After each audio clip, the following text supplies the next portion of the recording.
Plus d'eau dans le robinet ce mardi chez Geneviève. Cette habitante des Hauts-Vallons fait partie des foyers du Grand Mamoudzou touchés par une coupure surprise. Disons que les coupures d'eau par surprise, ça nous arrive bien une fois par semaine.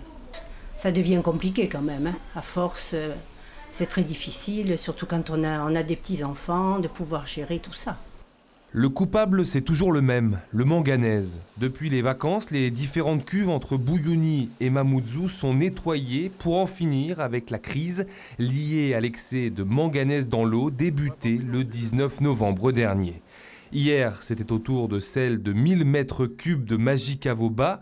Il a fallu la vider, la nettoyer avant qu'un aléa technique soit détecté, ce qui a occasionné la coupure d'eau. L'intervention a été plus longue que prévu, parce que, outre le nettoyage lui-même du réservoir qui s'est fait dans les délais de nettoyage de 4 à 5 heures ordinaires, il y a eu des opérations de maintenance qu'il a fallu réaliser après le nettoyage et qui ont duré jusqu'à 22 heures. Majicavoba est le 6e réservoir nettoyé. Il en reste 3, comme ici, avec celui de Majicavo et ses 3000 mètres cubes de capacité. Le nettoyage est prévu en milieu de semaine prochaine.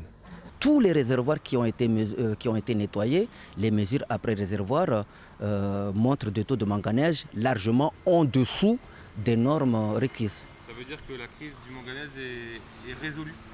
La crise du manganèse ne tient pas seulement à la question des réservoirs, les réservoirs sont un maillon. Il faudra notamment régler le problème de nettoyage de la canalisation qui va vers Cavani et Msapéré. Le programme de nettoyage, lui, sera prochainement étendu à l'ensemble des réservoirs du département.